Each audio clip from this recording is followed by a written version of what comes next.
Hey guys, Ben again. Where did I go? I've been gone for a little while. And biggest thing is I haven't been able to figure out how to fix the volume or maybe my voice is just annoying, whichever. What I did today, figured might as well share, is went out and got me some edible plants. Here's rosehip, wild Alaskan rosehip. Yeah, now you guys know where I live. Great. Don't stalk me now. This is chickweed, clover flowers, some clover leaves, which you guys have seen a 4-leaf clover, that's, or 3-leaf or whatever. Very, very edible. Dandelions. Recommend that you boil them, or you get them when they're small, or even while they're small you boil them anyway, because they're very bitter. Got myself some of these here, fireweed. Very good, also very bitter, so I recommend you boil those.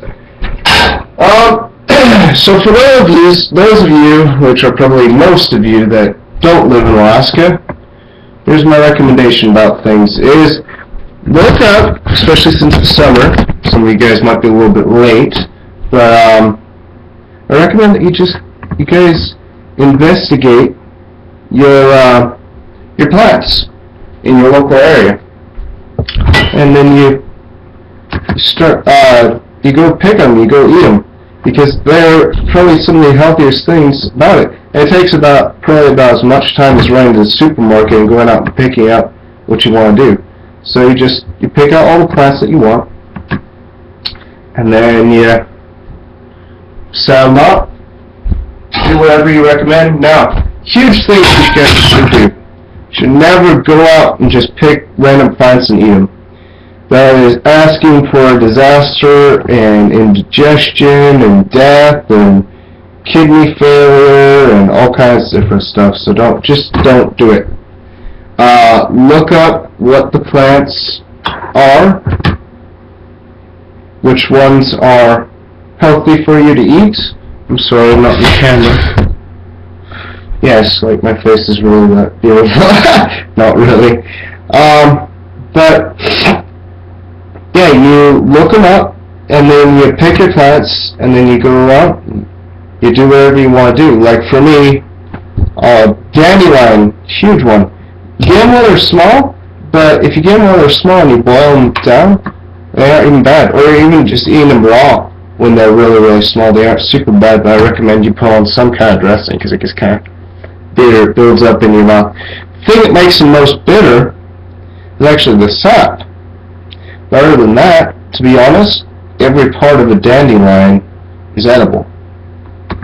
So, and probably something we were going to do, I didn't really think it out when I was out there, is when you go out to go pick, have separate trays for each plant that you're picking, or go out and just say, I'm picking this plant today, and that's it, and go from there. That way you don't have to sort through it like what I'm doing right now. I'm just trying to kind of stall for time. It's kind of funny, actually. Well, I think that's probably good enough. Okay, so I'm going to take a little bit of water.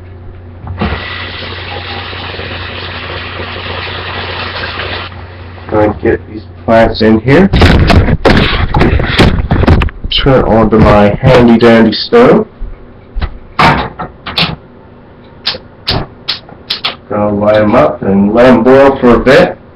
Kind of like carrots or anything else. It's the same sort of idea. To try and extract, especially with the dandelions, to extract that sap, because that's what makes dandelions really, really bitter, is sap mostly.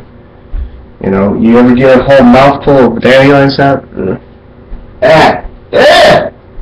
Some of the worst stuff ever. I would not recommend doing that unless you were starving to death, at which point I'd say, go for it, bro. So, yeah. But it's kind of a natural way of living. Plus, you know, if everyone was educated on what plants grow in their area, you wouldn't have to spend money on it. You could even you wouldn't even have to work all that hard for growing the plants. They grow in your own personal garden because they just grow naturally, so you don't really have to do too much. You send them out, you pick them during the summer when they're supposed to be picked, or whenever, and then you eat them. Some of the places where you can live all around, you can just survive off the land completely. Hawaii is a prime example. If you want a place to be a bum to live, just get a little bit educated on what grows in Hawaii, and go live there. I mean, and you could live off the land for forever. You know, aside from a little bit of meat that which you really don't necessarily need, you know, whatever. And if you want meat, you could always peddle on the street and ask for McDonald's gift cards or whatever. But yeah, I mean, but it's a hell of a lot healthier than some of these foods that you get in the supermarket too. I mean, much better for you because you're picking it out of the wild where you don't get any preservatives or anything on it. So, but make sure also you know where you're picking from and whether or not someone dumps anything there. And make sure you wash them off, which is what I'm doing. I'm getting it separated out so I can wash it off. Because in case there is, for some reason, we'll say someone decides to take a leak on your plants, that maybe it's not super healthy if you eat them, but, you know, you wash them off, it really won't kill you. Plus, I'll be honest, I'd rather eat plants that have been peed on than eat plants that have been in the supermarket and stuffed full of preservatives. Trust me, pee, you can get over. It won't kill you. Preservatives, oh, they'll kill you. So anyway, peace, love, and happiness, and don't let those preservatives kill you and stuff your heart full of crap. And here's my plants. Good night.